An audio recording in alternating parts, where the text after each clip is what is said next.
In the midst of the pessimism and the gloom and the frustration of this present hour, there's only one hope. And that hope was expressed by Jesus Christ when he said, "If I go and prepare a place for you, I will come again." Blessed is that servant whom his Lord, when he cometh, shall find so doing. Now the Lord is coming, Christ is coming, and the temptation of many Christians is to say, "I'm going to sit down and take it easy and wait for the coming of the Lord."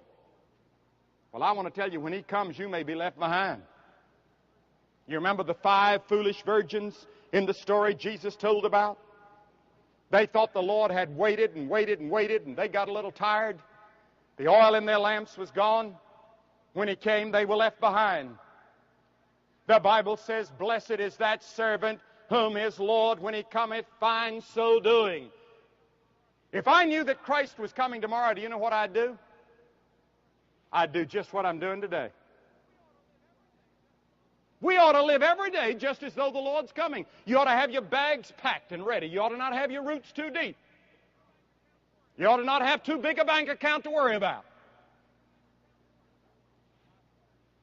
That's the reason the Bible says we're to give to the poor, and we're to give to the church, and we're to give to Christian work.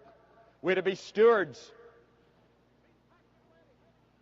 Be packed and ready. Ready to go. Working. Winning others to Christ. Witnessing for Christ. Doing all we can to help our neighbor. And above all, loving